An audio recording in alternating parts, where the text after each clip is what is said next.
Baik,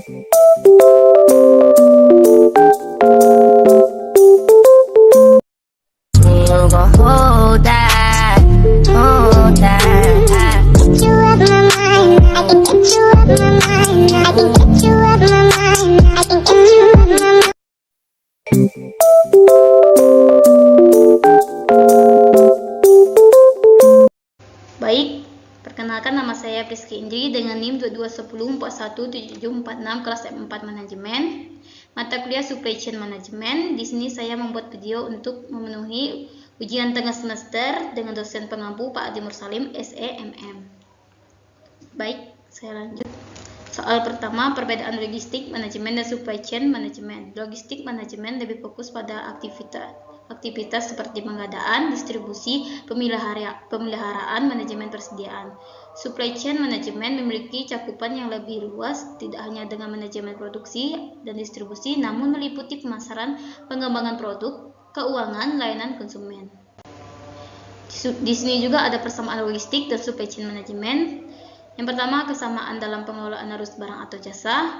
Yang kedua, kesamaan tujuan untuk meningkatkan efisien atau aktivitas pengelolaan barang. Yang ketiga, kesamaan dalam pengelolaan penyimpanan, pengangkutan, administrasi, dan penyaluran barang. Soal nomor 2, apa supply chain? Pengertian SCM adalah rangkaian pendekatan yang digunakan untuk mengintegrasikan pemasukan produsen, gudang, dan toko secara efektif agar persediaan barang dapat diproduksi dengan distribusi pada jumlah yang tepat, ke lokasi yang tepat, dan pada waktu yang tepat, sehingga biaya keseluruhan sistem dapat diminimalisir selagi berusaha memuaskan kebutuhan dan layanan. Di sini juga ada proses tahapan SCM. Yang pertama supplier, yang kedua manufaktur, yang ketiga distributor, yang keempat retail, yang kelima tangan konsumen. Tujuan dari SCM ini adalah menyeimbangkan antara permintaan dan juga penawaran agar lebih efektif dan juga efisien. Sejumlah masalah utama dalam rangkai pasokan ini berhubung dengan penentuan tingkat outsourcing yang tepat, manajemen pengadaan barang, manajemen pemasok, pengelolaan hubungan dengan pelanggan, identifikasi masalah dan merespon masalah tersebut. Yang terkait adalah manajemen risiko. Soal nomor 3, jelaskan peran supply chain manajemen. Di sini saya membeli restoran. Yang pertama, pengantaran. Untuk bisnis kuliner yang harus memiliki satu cabangan, bisa jadi ini belum terlalu relevan, namun untuk bisnis yang sudah memiliki beberapa atau banyak cabang, fungsi ini harus diperhatikan dengan baik. Misalnya jika kita memiliki central kits atau gold kits, sehingga harus mengirimkan produk ke cabang-cabang tersebut, baik dalam bentuk jadi ataupun setengah jadi. Frekuensi pengiriman, model transportasi, dan biaya transportasi harus direncanakan dengan baik sehingga distribusi produk dapat dilakukan dengan optimal. Begitu pula dengan keputusan-keputusan yang berkaitan dengan pengelolaan gudang, misalnya apakah perlu tambang gudang untuk menyangkut daerah-daerah yang jauh.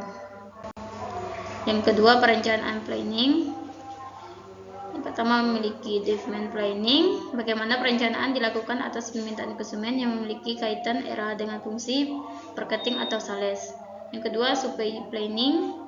Perencanaan atau berapa banyak bahan baku yang perlu serta material pendukung yang harus tersedia untuk memenuhi permintaan konsumen. Produksi.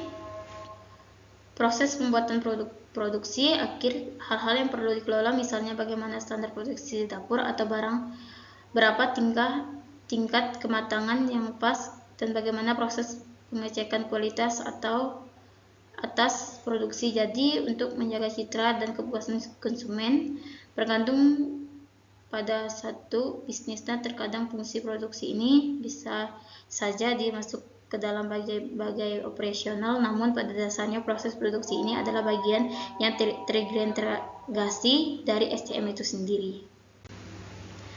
Pengadaan, peran SCM, di mana SCM memastikan pengadaan bahan-bahan yang perlu.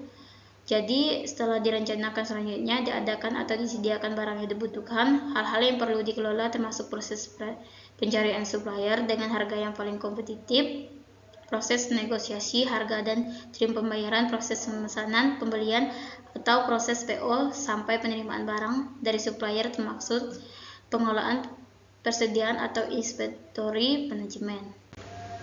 Soal nomor 4, jelaskan konsep dasar supply chain. Tujuan SCM yang pertama mencapai biaya yang minimum dan tingkat pelayanan yang maksimum. Secara SCM, pertimbangan segala fasilitas yang berpengaruh terhadap barang atau jasa yang dihasilkan dan biaya yang diperlukan dalam memenuhi kebutuhan konsumen. Yang kedua, kebutuhan konsumen dan menghasilkan keuntungan. Yang ketiga, bisa memenangkan persaingan ke pasar. Yang keempat, merencanakan dan mengordinasikan semua kegiatan yang terdapat dalam supply chain sehingga akan tercapai pelayanan kepada customer yang maksimum atau sama dengan biaya yang relatif rendah. Yang kelima, memaksimalkan dengan keseluruhan, menghasilkan untuk memenuhi kebutuhan atau permintaan customer. Elemen yang pertama, produksi sebagai salah satu inti dari bisnis merupakan elemen utama dalam aktivitas rantai pasokan. Dari produksi ini kebutuhan akan mengadakan bahan teralokasi dan terencanakan. Yang kedua, investasi taris. Sebelum bahan diproduksi, bahan tersebut akan disimpan di dalam gudang. Perusahaan perlu melakukan inventarisasi pengadaan untuk pengelolaan dan mencatat segala aktivitas keluar dan masuknya bahan produksi. Yang ketiga, lokasi. Dalam rantai pasokan, lokasi merupakan salah satu elemen penting dalam memastikan kelancaran aktivitas rantai pasokan. Lokasi berkait erat dengan seberapa lama dan seberapa efektif pasokan akan sampai dalam gudang produksi dengan aman. Yang keempat, transportasi. Selain lokasi, elemen utama berikutnya dalam rantai pasokan adalah transportasi. Transportasi berperan penting dalam mengantarkan pasokan bahan dan mendistribusikan produk perusahaan. Yang kelima, informasi. Informasi mengadakan dan segala update paling baru terkait proses pengiriman, investasi, pengalokasian bahan sampai distribusi produk harus diinformasikan kepada seluruh entitas atau stakeholder dengan baik. Persediaan dalam SCM, sistem pengendalian persediaan dapat didefinisikan sebagai serangkaian kebijakan pengendalian untuk menentukan tingkat persediaan yang harus dijaga, kapan pesan untuk menambah harus diadakan. Sistem ini menentukan dan menjadi tersedianya persediaan yang tepat dalam kualitas dan waktu yang tepat. Proses bisnis supply chain management. Yang pertama ada perencanaan, yang kedua procurement, yang ketiga produksi, yang keempat distribusi dan pelancakan. Terima kasih.